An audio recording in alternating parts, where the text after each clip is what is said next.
Hi, everybody. Welcome back to Mental Health on the Mic. I'm your host, Bennett Shearer, once again with the lovely Lorraine Affigne. Lorraine, week two, Hi. season three. What's up? Yes. Yeah, crazy. I loved last week in our episode. I loved it. I love having Kaylee on. It was so much fun. I was going to ask you about that, like how you felt about it, because I thought it was so much fun. It was such a treat. Guys, if you have Yeah. not listened to our premiere episode of season three, Lorraine's best friend, Kaylee, the reason that we met in the Mm-hmm. first place, we had a really great conversation about We did. unpredictability. It was really special, right? It was so special. I think it was a perfect way to start off our season. And I think our conversation was so good. And I don't know, I love that whole like trio vibe. I think people liked it too. So It was a great vibe. And before we mhm. talk about who we have on today, which I'm super excited Yeah. about, Lorraine, I just want to see how you're doing. How has your week been? Yeah. This week has been probably a harder week than usual. We always have those weeks, I feel, where things are just not, either going your way or, not how you expected them to be. But, um, you know, perseverance, you push through it. And um, we're at the end of the week now, and I think I feel better. So, Hmm. it's about getting over those little hurdles during the week. So, Oh, totally. I'm glad you're doing better. I too had a bit of a tougher week. It was one of those weeks too. For some reason, I was really anxious. I hadn't been that anxious in a long time, actually. And it's kind of scary sometimes because you don't really know why your body and your mind is telling you to, get worried about something you wouldn't normally get as worried about. right. Um, but, I'm just happy to get through it. I'm happy to move forward. And I'm also really excited because I started my first week of classes at community college. I'm just taking one class right now, but it's Intro to Psychology. And I'm kind of taking it because of this podcast because I want to learn more and sort of become an expert and go on this journey of Hmm. learning more and more about mental health. And, I don't really know what to expect out of the class, but I kind of wanted to sort of, I felt like that was a good starting point. I felt like this is a Yeah. good base to build on of just like how the mind works. Hmm. And I wore my Ask Me About My Podcast shirt to class. I got a few listeners Love. coming on, so that was That's fun. right. That's right. I love that Yeah. shirt. I think that was perfect. We're definitely getting the word around about this podcast. Yeah, super So, excited. By the way, you can go to our new website, www.mentalhealthonthemic.com. You can follow us on Instagram at Mental Health on the Mic or mhm. TikTok. We have a TikTok now. It's also at Mental Yes. Health on the Mic. So, some cool clips there. And also, I want to remind you about our latest segment called Open the Mic, which is where you can follow us on Instagram at Mental Health on the Mic. And you can either send us a voice message or a written message if you're going through something. And Lorraine and I want to help you. We want to talk about it. We want to give you any advice or insights that we can. So basically, Mhm. if you follow us on Instagram at Mental Health on the Mic and DM us, and then let us know if this is something that you want to remain anonymous about, or if you want to be included by name. You can also literally be included by voice because if you send us a voice message and you want your name to be out there, we will play your audio on the show and then talk about what you're going through and try to help you in any way that we can. We care. We want to help you guys. Yeah. So if you want to be a part of this podcast, that's a really cool way that you can do so. Now, our guest for this week, Lorraine, is somebody that I'm really excited for you to meet. Kathleen Glynn-Sparrow is a college counselor with her own business, The College Coaches, and she was my former college counselor. So there is so much that I'm excited to talk about with you, Miss Glynn-Sparrow. And Lorraine, I'm so excited for you to meet her. So, Miss Glynn-Sparrow, welcome to Mental Health on the Mic. Thanks, Bennett and Lorraine. Thanks so much for having me. It's great to reconnect with you, Bennett. You were a rock star in high school, and it's fun to be part of your journey post high school also. And nice to meet you, Lorraine. Nice to meet you.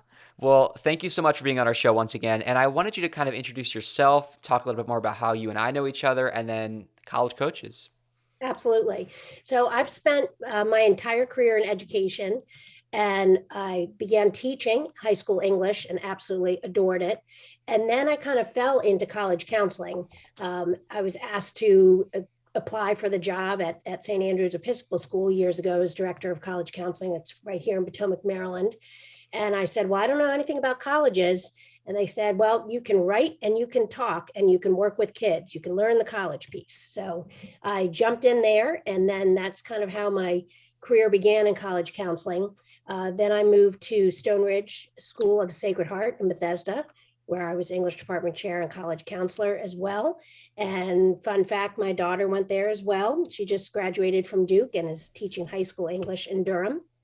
And then I moved to the McLean School in Potomac, Maryland, and that's where my son also went, and he's a sophomore at University of Miami. And that's where I met Bennett, who was an outstanding student leader and community member, and just kind of his energy and enthusiasm for the school and for connecting people was very impressive. So I was thrilled to be his college counselor. And then we've connected over Zoom during the pandemic to kind of keep track of everybody's different trajectories. He's off on this new adventure with podcasts, and I'm off on my new adventure, which is turning a side business that I've had going for 20 years into a full-time endeavor with the college coaches. Interestingly, I don't know if you knew this, Bennett, but Mr. Schneider, Greg Schneider, who was probably your English teacher, he is part of my team now as well. So, oh, wow. Yeah, exactly. Awesome. He helps with the essays and supplements, and he's a funny guy, so he's a great presenter as well. So that's a little bit about me. Very cool. Well, we're so excited because we're going to have a really unique conversation today, because I thought about this, and mental health is something that I really think when it comes to college, we need to be talking about, because applying to college, let alone going to college, can be one of the most stressful times in a person's life. So I really think this is going to be special for our listeners who are in high school, or even if they aren't in high school but want to go back to college. So super excited about that. You know, stress has a huge impact on our mental health, and the process can be really overwhelming. So, you know, just initially, I'm wondering what your thoughts are, Miss Glynn-Sparrow, on, you know, obviously college is a big decision. It's a big deal. But why do you think there's so much pressure on us to make that decision, know where the right school is? Absolutely. I do think there's an enormous amount of pressure that some students place on themselves, some parents place on their students. It's kind of the end game, the end goal for a lot of parents. They think, you know, they've nurtured their child their whole life and want to make the right decision, help them make the right decision.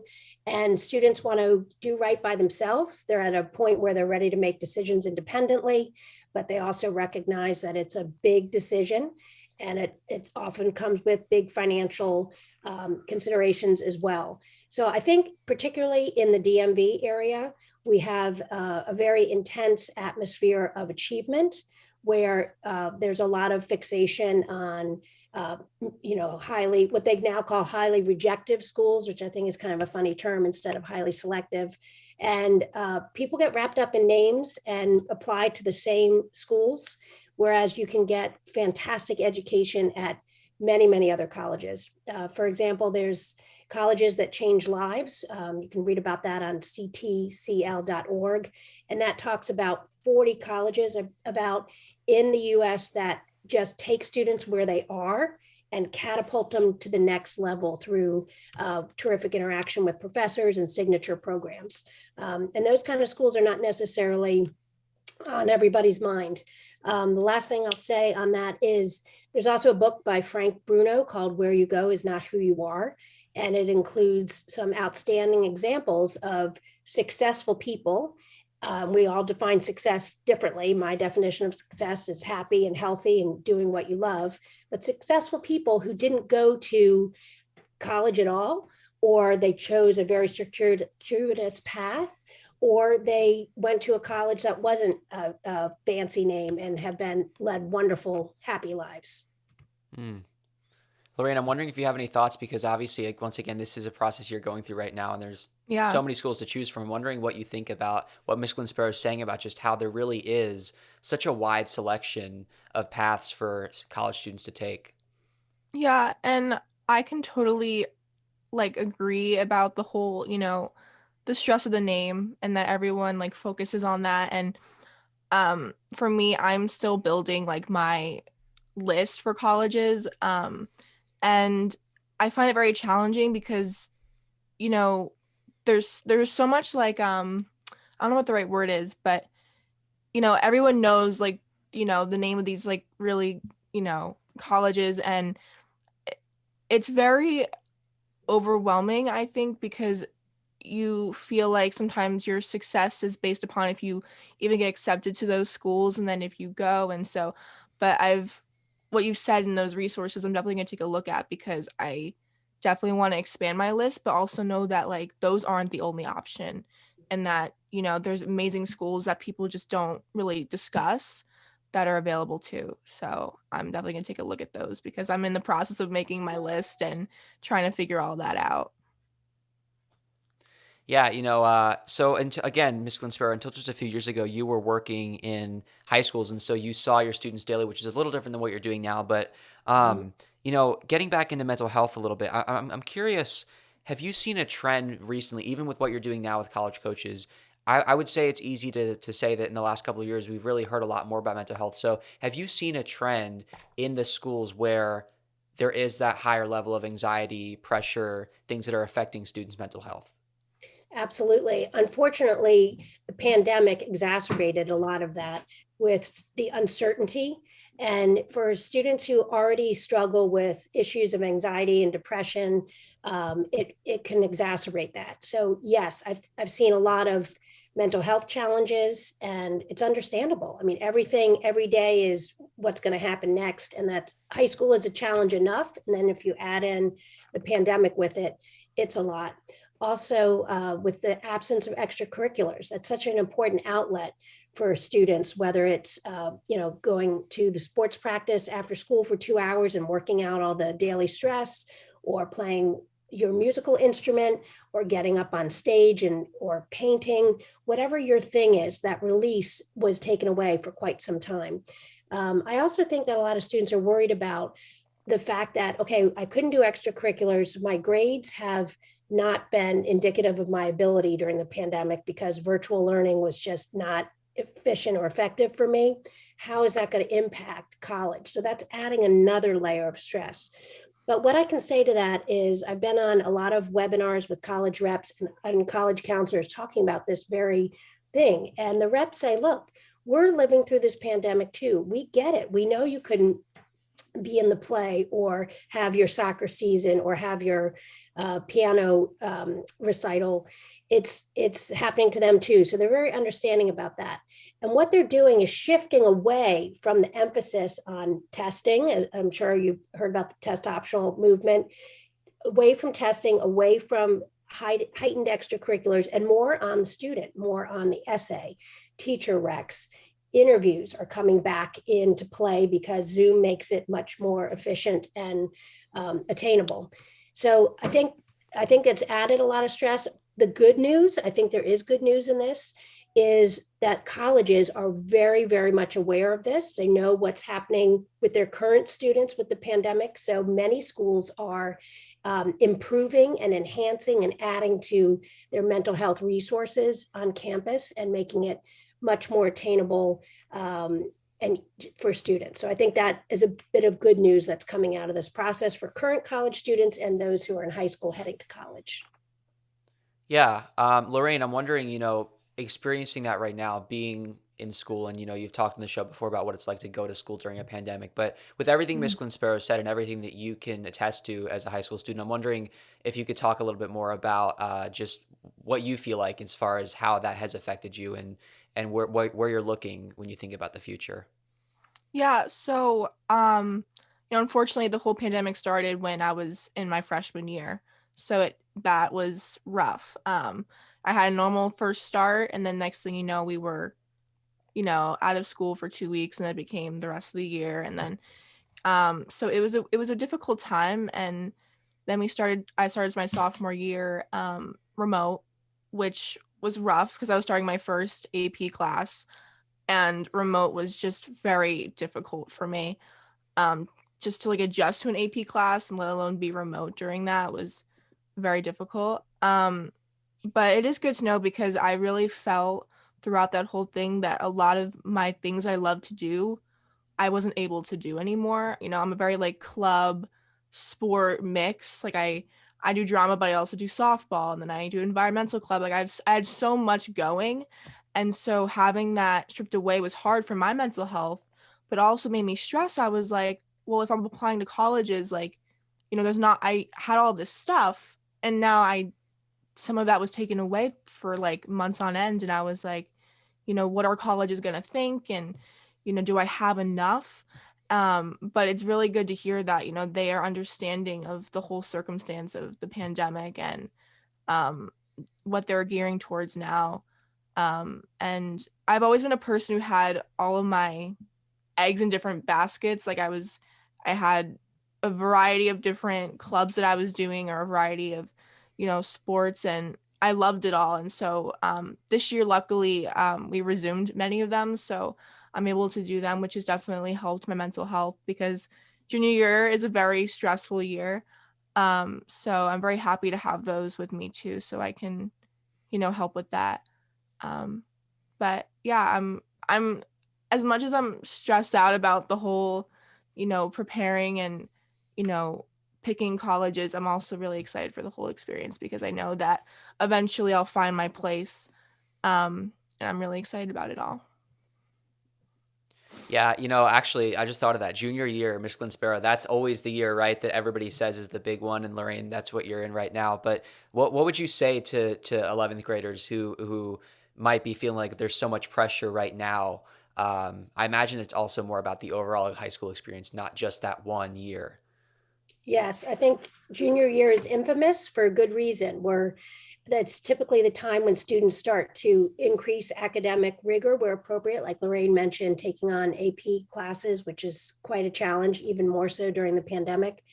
And then we're asking a lot of you. And when I say we, it's society, it's colleges, it's families, it's all of us. We're asking you to keep going with your academics and actually take it up a notch. In some cases, we're asking you to add on test prep, and that's a whole nother level of pressure. And by the way, figure out where you want to go to college and keep going with your extracurriculars. And I hope you can find time for friends. That would make me roll over. It's a lot to process. My advice to manage that is a couple of things. One is to make a plan and to start early. Like if your family is going to be traveling to go see your grandmother in Pennsylvania, see if there's any colleges nearby. You don't have to do an official tour, but you could just drive through and get a sense of place and space. And then you've started. I think a lot of the headspace in the process goes to, how am I going to deal with this? It's too much. It is a lot, but you do it by just starting it. So just start with that first step of a visit, or if traveling is not workable for you right now because of the pandemic or your work schedule or whatever, do a virtual visit. Start there and keep notes in a Google Doc about what you see, because all the colleges will end up blending together. And that will help you also later when you have to write supplements for colleges where they ask, why do you want to come to our college? You can pull up those notes. So I would say make a plan is a good one. Like just get started and think about who are your team? Who's your support team? Maybe you have parents, guardians, maybe you have an aunt or an uncle, an older sibling, a friend who's gone through the process, a school counselor. Like there's obviously college counselors, but there's social emotional counselors. So I think junior year is the time to lean on your network and put a name to the stress, like talk about it so that you can start to manage it. In my experience, I always felt that the best antidote for stress is action. If I'm stressed about something, I can just let those thoughts circulate, and that's accomplishing nothing. And I'm probably working myself up even more. But if I stop and I take a step, any step, no matter how small, I'm getting more control of my stress and moving forward, which gets you out of that cyclical thinking. That's awesome. Lorraine, I know that also, you and I have talked about how there is a lot of pressure for you and your class and just high schoolers in general, because it's almost like everything has a domino effect, right? Like you might feel overwhelmed because if one assignment doesn't go well, then what if getting to college? Mm-hmm. I know that you have some experience with that, and I was wondering if you want to talk about, and tell Miss Glynn-Sparrow what it is that you sometimes feel in class. Yeah. So for me, I had a very interesting, I think, school experience in terms of like I started at a different school in like elementary school, and we were doing math. And then when I moved to the school I'm going to now in 4th grade, they did a different system of math. And then they switched again. And so I had like 3 different math curriculums, and that was not good for me. I got very confused. My math was very difficult until I think about sixth grade, middle school, where it finally clicked. So, but for me, math, I was kind of a late bloomer. And so I was on that normal math path. I remember they tested me one time to see if I was eligible to like be like accelerated, and I guess I guess at that time I wasn't, but um I found as time went on, I was in freshman year, the math was so easy, and like I felt like it wasn't challenging me enough. And so I decided sophomore year to kind of do like the unthinkable, I guess, but I doubled up so I could get to be in that advanced placement. Um, so, but for me, I always felt like, you know, I can learn very well. I'm good scholastically. Um, but then there's sometimes those days where I'm taking like all APs this year. It's a lot. But sometimes I something an assignment doesn't go well, and I'm like, you know, do I really belong in this class? I know it's like kind of like a really sad thing to think about, but sometimes I really feel like, you know, should I be in this class? Do I belong in this class with these people? And that's kind of a thought that runs in my head every so often. And I think it creates all this stress because I'm like, you know, well, um, if things continue not to go well, like what if I do bad on this assignment, then, the grade goes down and the GPA goes down, and then, you know, colleges might not like that. And then it's just, it's a cycle of like, what if, and it gets to like the extreme of like, oh, then I won't get into here. And then like, oh, what about my career after that? So there's just so much that goes in my head. And I'm trying to really control that because it can be definitely damaging for sure. But it's a rough cycle sometimes for me. Yeah, I think that Lorraine hit upon something that a lot of students feel during the process. You mentioned it earlier, and now you kind of brought it full circle. You mentioned, am I doing enough? And it kind of gets at that point, like, am I enough? Like you're putting yourself out there being judged by colleges, which is really putting yourself in a spot of vulnerability. Mm-hmm. And your self-doubt that not you, just Lorraine, but many students have is totally natural and totally understandable. It's like when adults go for a job interview. Am I good enough? Have I done enough? Am I going to get it? And I think a lot of students tie their self-worth, their entire self-worth, with what college results they get. And that's a pretty slippery slope. And I totally understand it. But I think I would just, my advice to juniors and seniors is if you're around a group that is kind of whipping up the stress level, and maybe you're in the senior lounge or cafeteria or whatever, I would just distance yourself. And if this conversation is, going down the rabbit hole, and just say, you know what, I get enough college talk at home. I'll see you guys back at class, or I'll see you guys back in at the game. And just come up with one line that is polite, but kind of ends the conversation, so that you're like, kind of peace out. I talk about college all the time, and this is my time to relax. So that might be a good thing. I know that when I worked at Stone Ridge and my daughter was a senior, they put up a sign in the senior lounge in the fall saying no college talk. And it was great. It was a great idea because it was like a space where you could just go and unwind and not talk about college. So that's just one little anecdote there on students trying to manage the stress. So the stress is real, and I think that's important to acknowledge it, and to also know that your entire worth is not determined by the outcome of the college process, even though it feels like that sometimes. Yeah. I think for me, it's a little different because I'm in such a different position, right? And as the listeners know, and as you know, Miss Glynn-Sparrow, I've taken a little bit of a different path, actually. So I just started my first week at Montgomery College, taking intro to psychology, just starting with one class, seeing how it goes, and I've been enjoying it, I have to say. But it's put me in a position to maybe reflect on where I was when you and I worked together a couple of years ago, because I've always been somebody who learns differently. Obviously, going to the school I was at, McLean School, A lot of us were that way. But I remember being so worried before the process even started that I was going to be overwhelmed. I know that Mhm. there's a lot of students out there who do learn differently and who, before they even get started, are thinking, oh my gosh, there is so much I have to do between now and the time that I even find out if I'm getting into these colleges. So, what would you say to that student who does learn differently and who has kind of more challenges stacked against them because of that, yet your experience in working with them, what kind of advice can you give them? Absolutely. So I found I love my time at McLean, and I found McLean students to be the most creative, compassionate, and clever students that I've ever come across. And I always loved hearing college reps' reactions after a visit. They would sit down and they would be having a good time in the visit because the McLean students would talk, they would engage, they were not afraid to have a conversation, to ask the rep, where are you from, what's the deal, all that kind of good stuff. So it was very refreshing. They were not afraid to talk about their interests.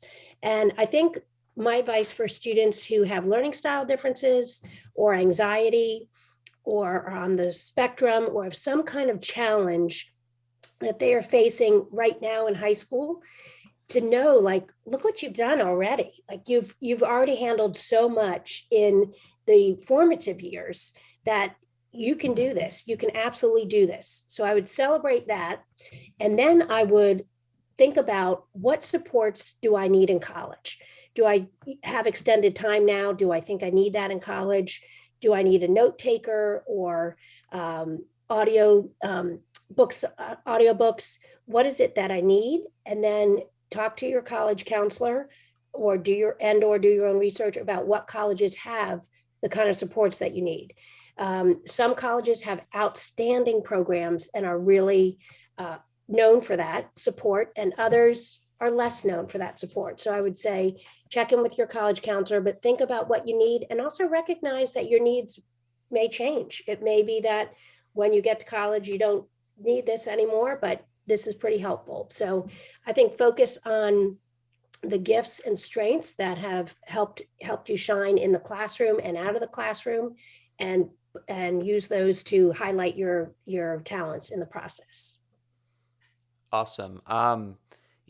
Getting to the actual application process, you know, if you're a high school student listening, you already know what that's like. We don't have to explain what that is, but it becomes a waiting game. I mean, once you apply to those schools, the immediate stress is over, but then you're thinking about, oh my gosh, am I going to get in? And let's be honest, if you don't get in someplace, it can be devastating, and that is going to affect your mental health. So there are a lot of factors, I know, in every college's admissions decision. So I'm wondering if you have any words of encouragement for, you know, the student that may experience rejection over the next couple months.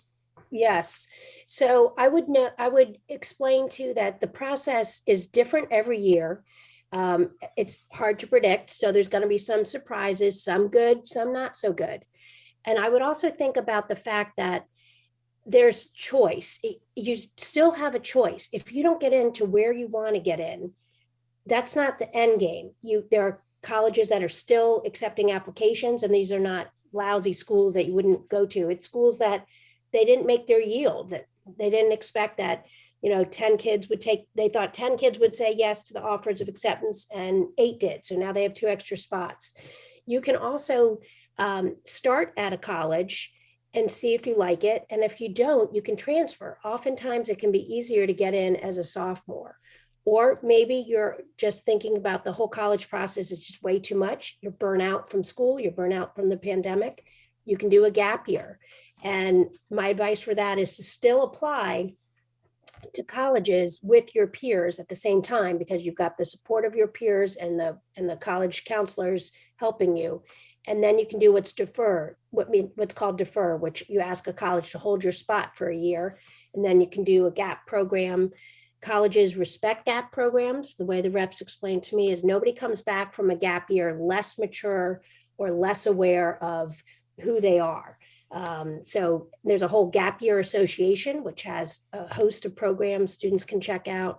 But I don't know, did I answer your question? I kind of went off on a tangent there, I think. Absolutely. Well, Lorraine, I'm just wondering if you have any questions or thoughts, because this is probably what you're going through at the moment. Yeah. It's a very scary thing to, wait for that response. But I've actually done a few college tours, um, and I really liked what I've seen. And I really think if you can, taking those tours, like you said, is very, very important, because a lot of what you see online doesn't really give you enough until you're really there and you have, those true feelings about it. And so there's like one or two places where I fell in love with it. So it is scary though, because once you really love a place, you want to get in, you know what I mean? So it's a very it's hard, because you don't want to see that rejection, and you don't want to see that. But I think it's keeping your mind open to other options and not just secluding to one or two. That kind of helps with that, because you don't feel as if like, oh, I didn't get into those two, like what do I do now mindset. So I'm trying to keep thinking that as I'm going through this whole thing. Yeah, I was thinking about the actual, getting way ahead to when you get in or don't get in. But I think this even makes me wonder now, Miss Glynn-Sparrow, when a student is touring a college, what kind of priorities should they be thinking about? And again, I think this can also apply to once they get in. What kind of priorities should somebody be thinking about when they're choosing a school for them?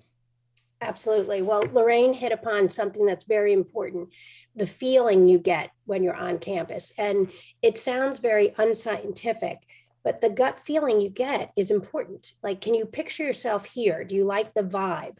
And what I do when I do visits, and what I encourage my students to do, is to obviously go to the information session if you can, you should, and register for it online for those schools that track interest.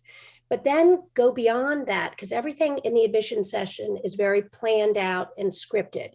You want to see, like, what is the real vibe of the campus? So I go to the cafeteria and I look to see, are all the students plugged in and working furiously on their laptops during lunch, or are they unplugged and having a conversation and a sense of balance? I often pick up a copy of the college newspaper, or I look at it online to see what are the kind of issues that students are talking about, because the newspaper is done by the students. So it's issues that are important to them on campus that admissions may not mention, such as, is safety an issue on campus? Are there race relations on campus? Is registration a disaster? Those are kinds of things that you want to get to know. If you are brave enough, I am, but because I'm kind of, extrovert, I stop current students, say, hey, I'm looking at the college. What's something you really like about it? And what's something you think you'd like to change? Sometimes it's helpful for students to go on a separate tour than their parents or their guardians, because you get different tour guides, different questions come up, and you can compare notes after. But I think in terms of, Bennett, what you mentioned, like what are the priorities, is one, if you know what you want to do in academics, do they have your program? If you don't know what you want to do, that's fine. That's actually the norm, not, oh, I want to major in this. It's, I don't know. And that's what college is for, is figuring out your major. So check that they have either the academic program you want or the ability to explore. Check that the kind of students there are the kind of people you want to surround yourself with. Is it a caring community? Is there a balance of academics and fun? How's the location? Could you, if it's important to you to be close to home or be able to drive home, does that work? Or is it a plane flight? And how do you feel about that? So those are kind of some of the factors that I would say are important to look at.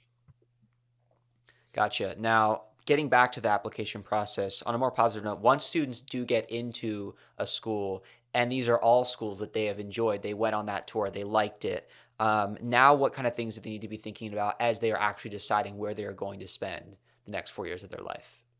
Well, I think Lorraine hit upon it really well when she said, you go visit a campus and you really like it and you hope you get in, right? Like, it's that feeling where I like it, but I want to hold back my feelings because what if I don't get in? So what the best thing in the world is accepted students days or accepted students programming. Well, obviously it's much more enjoyable if it's in person, but online is a possibility as well if necessary.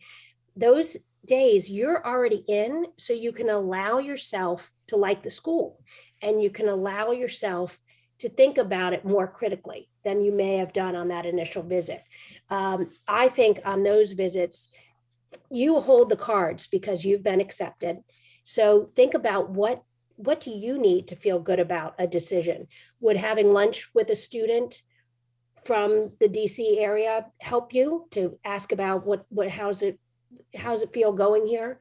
Would touring the lab facilities help you to see like, well, what kind of labs am I going to, what kind of facilities am I going to be working in?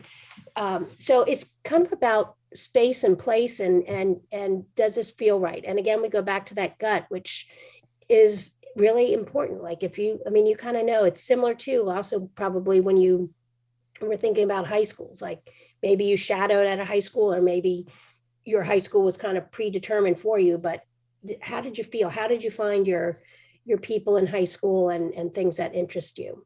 And I would also take a look at clubs and extracurriculars, because the beautiful thing about college too is you have a lot more time because you're not in all those 7 classes a day. And so you have time to explore and get your extracurriculars even further. Mm-hmm. Again, Lorraine, I wonder if you have any thoughts, questions, because these are decisions you're going to be making. So anything you're thinking? Yeah, no, I have this whole like Google sheet chart where I have, the name of the college and then, the notes, special features and all that fun things. And it's interesting looking at it as a whole because you get to see what does each offer and then how do you see that working with what or align with what you want.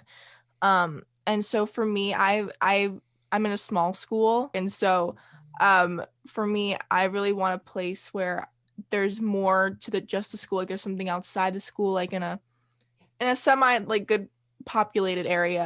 I want to feel more in a place where there's more people. Because I'm a very outgoing person like you. So like I want people. I love people. So that's a big factor in what I'm looking for. But then also not being, terribly far from home because family is also equally as important to me. So it's interesting just kind of analyzing each place and then, seeing what aligns with you and what doesn't. So I really like what you said because it helps you put things in perspective, not just the name, but like what do they really have to offer? So let's jump ahead to once a student actually gets into college and chooses that school. That's a big deal. But then there's a lot that comes into play again with mental health because, if you're like me, I was anxious. I was homesick from the moment that I got on the plane. There's all kinds of emotions that you're dealing with such a big transition. It's different for everybody, right? Some kids are dying to go to college. Some kids do not want to leave home, and there's some in between. So what's your take on dealing with every emotion that you might be having during this time? Absolutely. And you're right. It is different for every student and it's unpredictable. You really can't guess how it's going to go until you get there.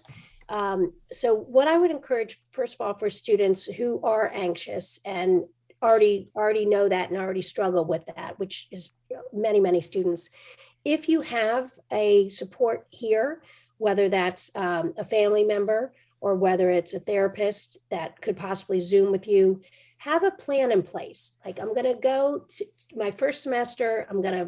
I hope I'm going to love it. But if I don't, what is my plan? Like if I'm not connecting with my roommate, what is my plan? And there's a lot of supports built in at college too. The RA on your floor, the residential advisor, is one stop right there, right on your floor. So that's really good for an emergency situation.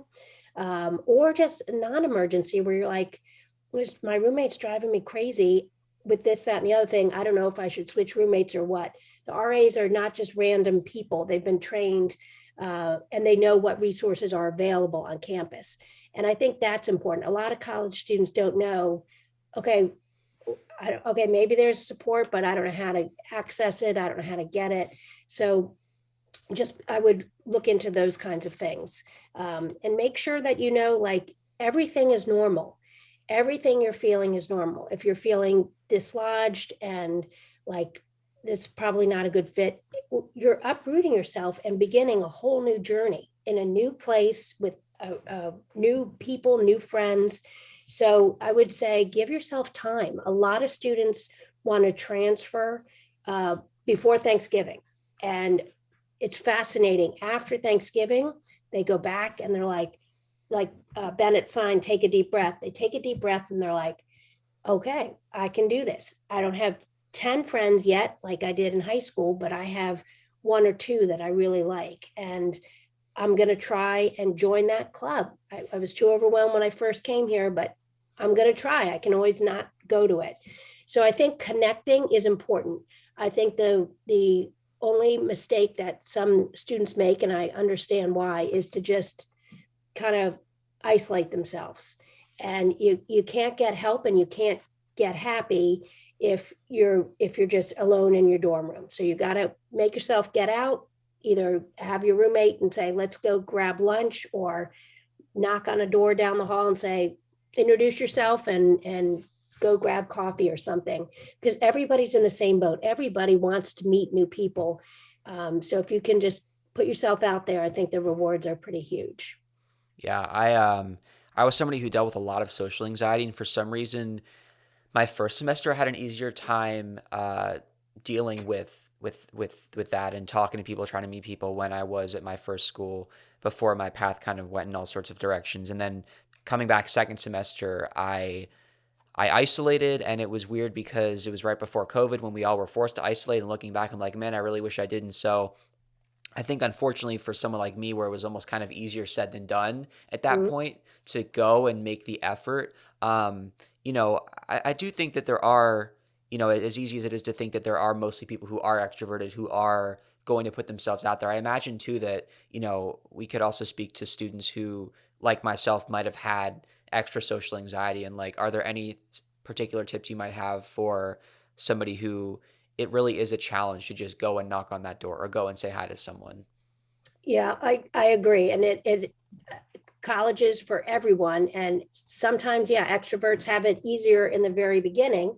But those who are more reserved, I think they should follow their interests. Like if maybe they worked for the newspaper in college, start by writing for the newspaper, or see who's in class with you. And if you don't feel comfortable saying, let's study together, you could ask a question, like kind of start small and do what's comfortable for you. Like be true to your personality. Like if you weren't outgoing and organizing things in high school, but you really loved working on the literary magazine, or you really loved art, then maybe you get involved in clubs that way on your own terms. Like be true to yourself, but don't stick to yourself. Like don't just stay in. Like try take small steps to follow your interests. And then I think if you follow your interests, your friends will naturally develop, because they'll be interested in a lot of the same things that you are. Yeah, and as somebody who I wish, although I ended up taking a different path, I wish that I did get involved in more extracurriculars. I wish that I did put myself out there more. So mental health wise, I think you touched on this with high school and what we were kind of lacking during the height of the pandemic. But what would you say are the benefits from a mental health perspective to getting involved and not just going there for school and for classes, but to get the social experience and any other things? Yeah, I think that you can't do college if you're just doing class. Like that's one part of college. And I'm sure parents are like, that's a really big part of college, especially if they're paying a lot of tuition, or taking out loans and dealing with the burden of paying for college, which is very real. But college is supposed to be a time of self-discovery. And part of that is discovering your academic and career interests. But part of it is discovering a bit more of who you are. You're beyond now 18, you're turning into a young adult. You'll have adventures, you'll have some misadventures, and how you navigate them will kind of help you figure out what's important to you. And if you don't get involved, you don't have a chance to cultivate your current interests, and you don't have a chance to discover new ones. For example, some colleges offer a scuba diving club, or a journey to downtown DC, which even if you live here, you may not have had the opportunity to tour the Capitol building or whatever. Like taking new adventures can open new avenues for you of interest that you didn't even know you had. Gotcha. I'm really excited because I think that anybody listening who is going through this process right now, regardless of where they are in their mental health journey, they're probably stressed about something. And I think that we covered so much here that I feel pretty confident that everybody's going to take away at least something. So, Lorraine, I want to turn it over to you. Any final questions or thoughts or anything that you might have for Miss Glynn-Sparrow? Because I know that this has probably given you a lot to think about. Yeah, no, I love hearing everything you have to say and discuss on these topics because I feel like, the world, it's changed so much over these like few years with the pandemic, and it's definitely complicated and raised so many questions in terms of like the college process and everything. And so I really appreciate you like coming on and like me being able to like hear this from you because, there's added on to the stress that already was there. This whole time in the world has made it even harder. So I really, really appreciate what you say. And I'm definitely going to take your resources and the book and the website. Like I'm definitely going to look into those. And I think many of us in our spot should do the same because, we have to stick together in this, and we have to just, uplift and just know that at the end of the day, we're going to find our place and we're going to be good. So I really, really thank you for coming on. Well, and thank you both for having me. And I think you're doing quite a service to your peers who are out there navigating the college process during a pandemic, and you're putting a voice to stress and acknowledging it and helping students move forward. So I commend you both for sharing your own experiences and with the intent that somebody else might be able to take some steps forward to a happier journey because of what you've shared today as well. Well, before we let you go, Ms. Glynn-Sparrow, I really want to give you the opportunity to plug the College Coaches and talk about it a little bit, what your services offer, where people can find you online. Take it away. So the website is thecollegecoaches.com. And on that site, you can see what kind of services we offer. Something that distinguishes us is we are a la carte and hourly. So there's no big packages where you have to give us a big chunk of change and meet with us every Sunday, whether you need it or not. Maybe you just need someone to look over your essay and give you feedback. Or maybe you need help choosing a topic, or maybe you need help with an expanded college list. So a family meeting might be good for you, or interview practice. I also do a summer class. One's going to be here in the DC area in my home office in Bethesda. And we've done that class for about 12 years, where students from area high schools come and get their essay and application Common App done in 4 nights. And we'll also be doing the same format on Zoom, which we did during the pandemic. So thank you very much. I appreciate it. And I wish all of the juniors listening and sophomores listening a happy and healthy college process. And if we can be of help, check us out. And if not, you all have college counselors at your high school, so take advantage of them, and they're very smart and resourceful and caring people. Well, thank you so much, Ms. Glynn-Sparrow, for being on the show. Thank all of you guys for listening to Mental Health on the Mic or watching. You can find us mentalhealthonthemic.com. Listen, Apple Podcasts, Spotify, Google, wherever you listen to podcasts. We're also on YouTube. You can watch this whole interview, all of our conversations. Follow us on TikTok, Instagram, at Mental Health on the Mic. Thank you guys so much for listening. We will see you next week.